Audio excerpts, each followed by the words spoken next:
I went to the GP and pretty standard process. They're like, yeah, sure, here, you can go on the pill, and didn't really explain anything about it. I get this like leaflet in the box, which is the size of a dining table, and I'm 16 years old. I'm like, oh, well, my friends are on it. I don't need to read this. It'll be fine. Do you accept the terms and conditions? Yeah, just like, sure. And yeah, I feel like I had an interesting journey on like all different types of pills up until my mid-20s when I finally went off it. And honestly, I haven't looked back since going off it. But what is the pill and what do we need to know? So there's a few different types, but basically you can have the combination pill, which is estrogen. Well, when I say estrogen and progesterone, it's the synthetic form. So synthetic estrogen and progestin is the synthetic progesterone, or one of them. So you can have the combination of the two, or you can just have a mini pill or other forms of hormonal contraception, which is just the progestin and not the estrogen. So basically, it's designed to override your natural hormones, and therefore if you're getting a set amount of those hormones every day throughout the month or throughout the cycle, then your body doesn't then need to produce its own. So it has this kind of feedback loop where your body is like, okay, well, we're already getting those hormones, so we're not going to keep making more. The basis is it's trying to thicken your cervical mucus to prevent the sperm from being able to swim really easily and fertilize the egg. It's trying to thin your uterine lining so that if you do get pregnant or like the egg is fertilized, that it can't implant properly.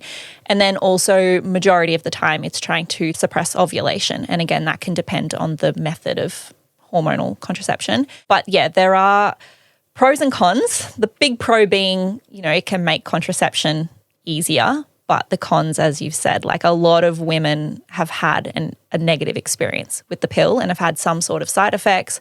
And I think that's like with all medications, is we focus so much on what we want it to achieve, and also the trust in the doctors that we're just like, oh, we'll just like deal with the side effects without actually taking them seriously or saying like that will never happen to me. But it's actually a very, real thing.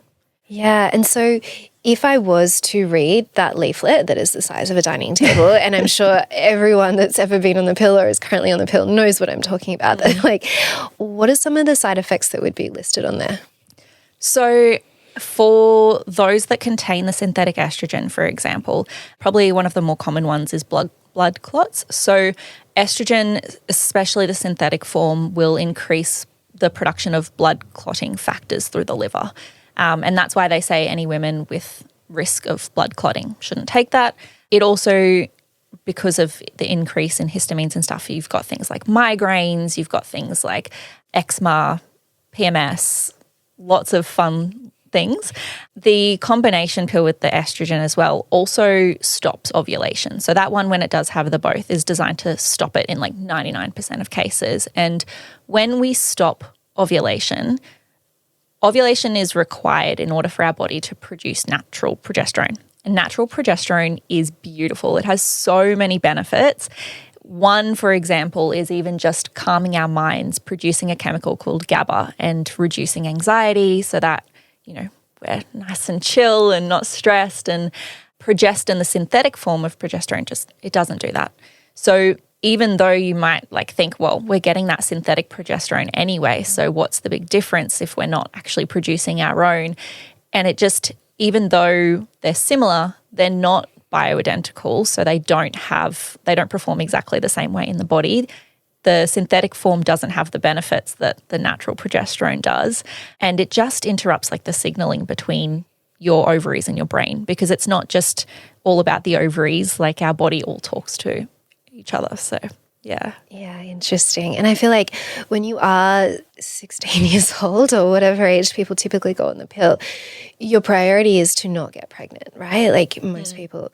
Yeah. Whereas I know so many friends and women that have then gone off the pill later in life in preparation of actively choosing to fall pregnant, and it's taken them a very long time for their bodies to work out what their natural rhythm and cycle is.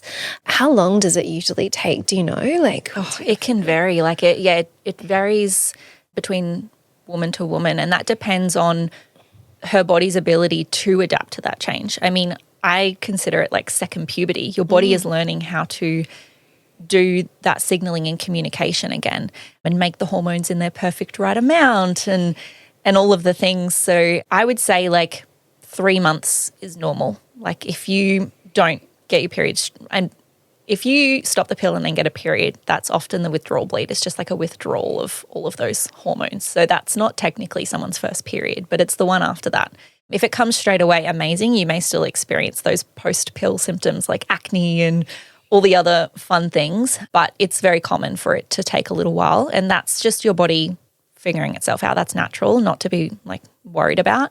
But I think, what women want to, focus on is not having those post-pill symptoms. And also in the case of fertility, when you're going off the pill to have a baby, it can take up to a year for your body to figure itself out again, make sure that it's ovulating. Just because you're having a period now doesn't mean that you're ovulating. Your body still needs to work out all of that signaling and communication. So, I think if someone is planning to get pregnant, they should think about coming off the pill minimum 1 year before they want to start trying.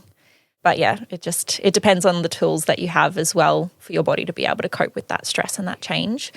Because the healthier you are before coming off the pill, the more likely your body is to be able to balance itself quicker. So a lot of women that like come to work with me, they're like, should I go off the pill and then start working with you? And I'm like, if you want a smoother transition, let's start getting you as healthy as possible sooner so that when you go off, your body is already in a better state to be able to handle that stress and that change, as opposed to getting off the pill, throwing that huge change onto your body freaking out, and then we have to be like reactive. It's like proactive is always better and like easier than reactive. Yeah,